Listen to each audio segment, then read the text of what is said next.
I'm Andy Lewis. And I'm Sherilyn Wentz. And this is your Maverick News Show. Now that 2011 has come to a close, let's see all the weird opportunities 2012 has already brought us with. Weird news.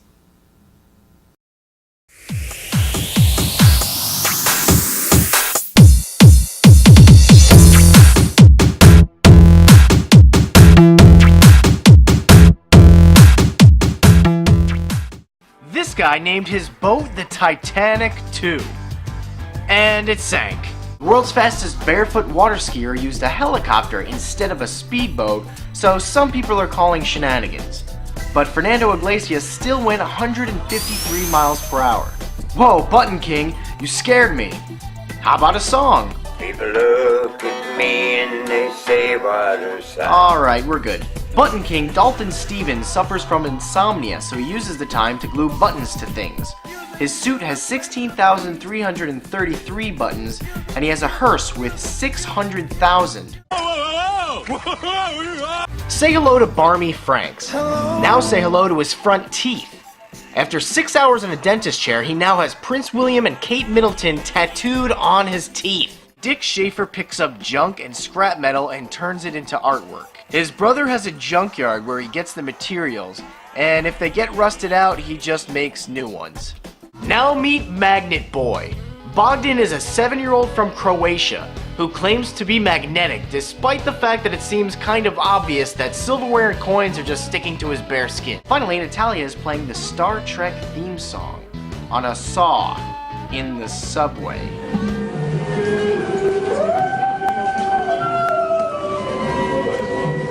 Alrighty then.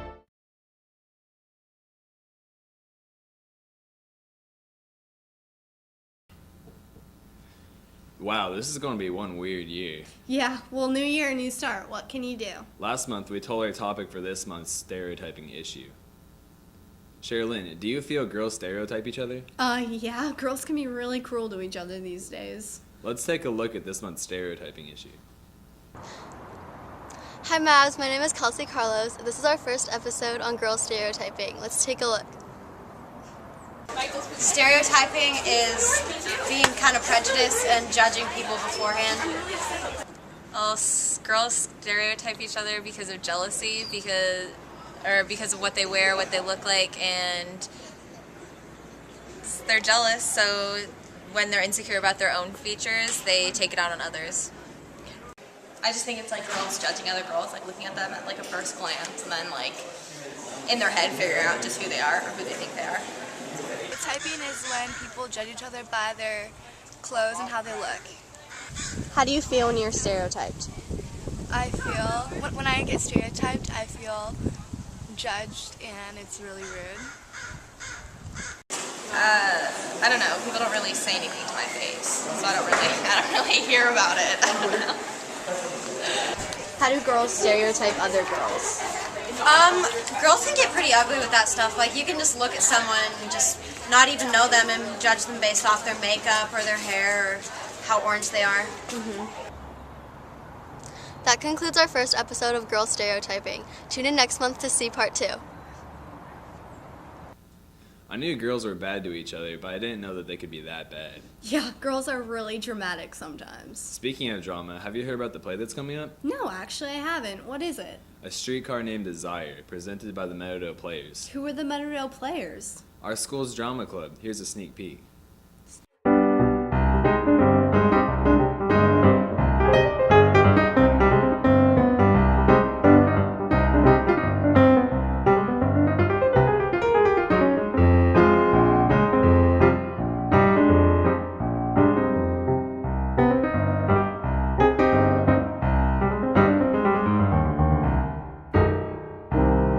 A Streetcar Named Desire is about a New Orleans family, and they have a sister-in-law come to the house, and not everybody gets along. It's a really interesting play. It's a really dark and troubling and yet really quite satisfying play. It's a story of a woman who's trying to find peace, and yet she's such a strange character that we don't really know whether she's lying or whether she's crazy until pretty much near the end of the play. There's a lot of very passionate, very dramatic, very adult things that happen in the play, which makes it a lot of fun to work with and to do because it's a very advanced play to work on. It is written by Tennessee Williams, one of the great American voices of the stage, and in fact he got the Pulitzer for it in the late 40s. The best part about being a Meadowdale player is the people, without a doubt.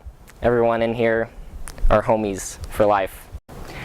Their commitment to studying this art and their excellence in performing it. I just find that untiring dedication that they give, it's really wonderful. It's in the middle of February. It's 4 performances. We're running over 2 weekends, the Thursday and Friday of both weekends. And those dates are 16 and 17, and then 23 and 24, right there in the middle of February. And you can get tickets at the door. And you'll see the posters up around school here pretty fast, because our excellent promo designer, Lizzie Serrano, a senior, is taking care of that as we speak.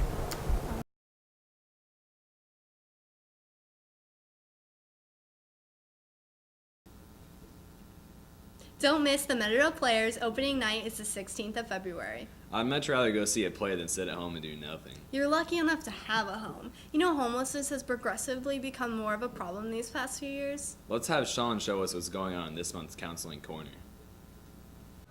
There are many issues that affect the lives of students. Some are shown on the surface and some are hidden underneath the covers. I am Sean Herrera, and today on Counseling Corner I will be taking a look into homeless issues.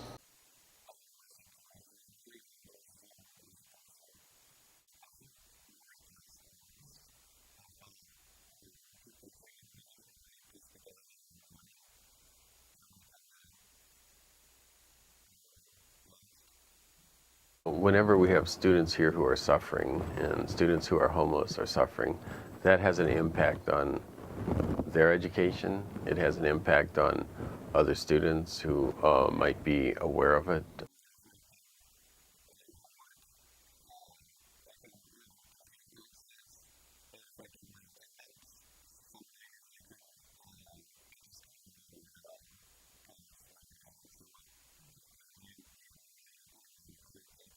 Hopefully, and I think we are, treating them with concern and kindness and trying to make it so that their education is not negatively affected by the state of being homeless. For teachers, that sometimes means adjusting what they've expected of a student or excuse their absences, be understanding.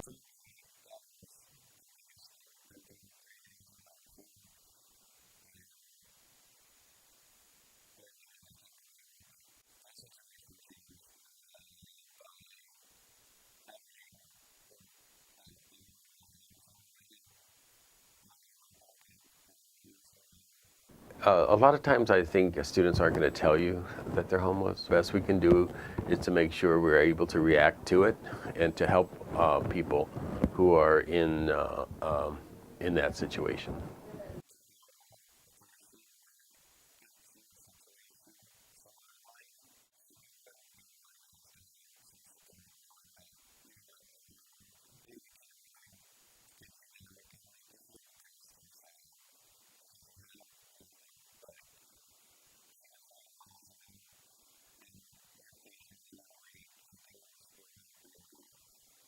One-third of the nation's homeless population are under the age of 18.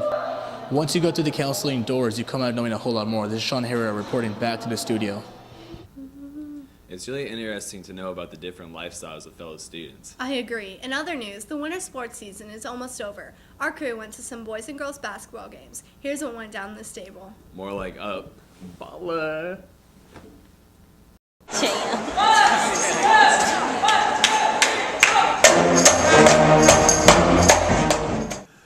Hi, I'm Mr. Parker. I'm the varsity girls coach, and I'm here to talk about the 2011-2012 season. The record is 5-7 overall, although we were 4-4 in league. And I feel like right now we're just starting to hit our stride as a team.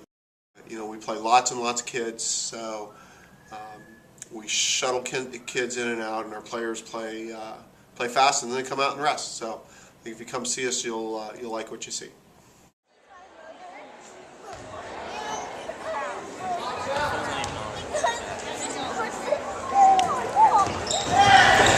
When it comes to cultural, a lot happens in the month of January. There's a Martin Luther King Jr. Day. We didn't have school that day, but it was more of an on day than an off day. By that, I mean helping out your community.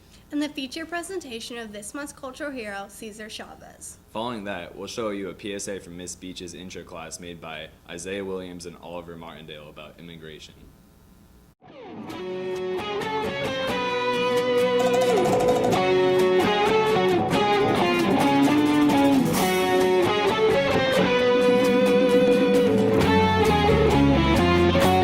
Hermano querido, hermano del alma, quiero que este canto llegue a donde estés. Tú diste a mi gente honor y respeto, mirando de frente es más bello vivir.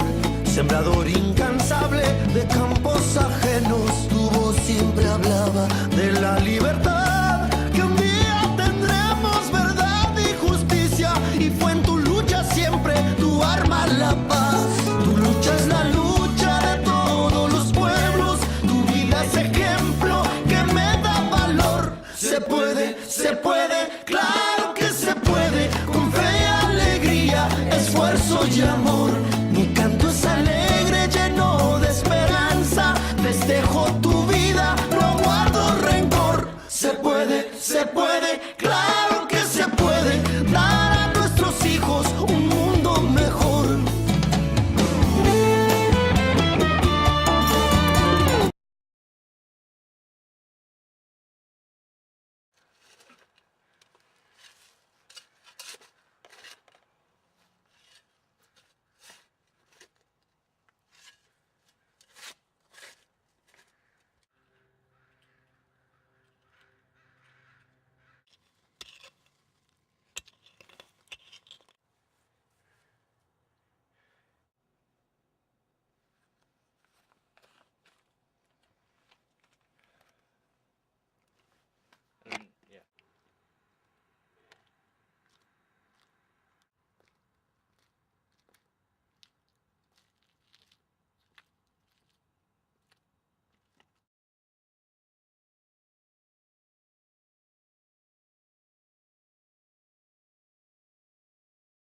Cesar Chavez was a great man.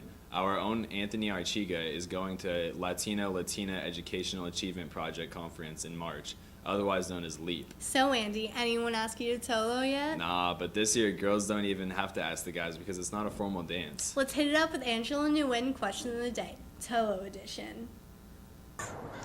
Hey there, Mavs. It's that time of year again. Homecoming? No. Tolo, but with a twist. This year's Tolo isn't formal like previous years, but provides plenty of opportunity for creativity. The question for today is, if you were to go to Twin Tolo, what would you and your partner go as? If you were to go to Twin Tolo, what would you go as? I would probably go as like a salt and pepper shaker. That'd be pretty sweet. If I was going to Twin Tolo, me and my Prince Charming would be Siamese cats. If I were to go to Tolo, I would be Minnie Mouse and my date would be Mickey Mouse. If I were to go to Tolo, I would go as Doctor Who and Rose. I'm Adam Globes, and if I was going to Tolo, and my date would be ham, and I would be green eggs, so we would be green eggs and ham for the Twin Tolo thing. And if I was going with two other people, then we'd be rock, paper, and scissors. We're going as M&Ms. I'm an orange M&M. And I'm green. If my date and I were to go to Tolo, we would go as G.I. Joe dolls. Joseph Hamilton, will you go to Tolo with me? Turn around. That's it for today.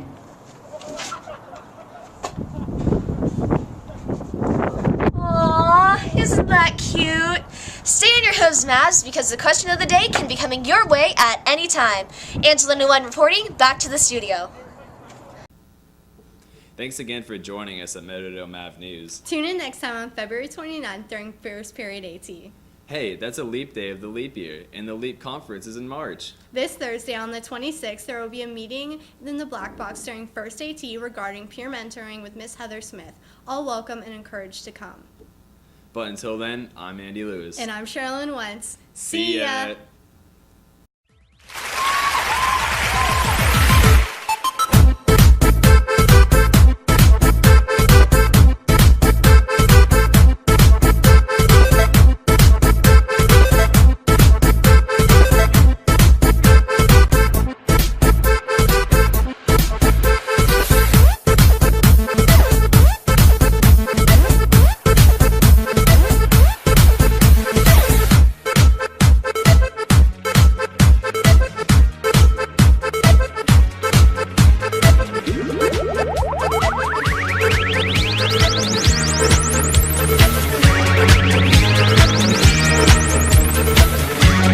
Barbra Streisand. Barbra Streisand.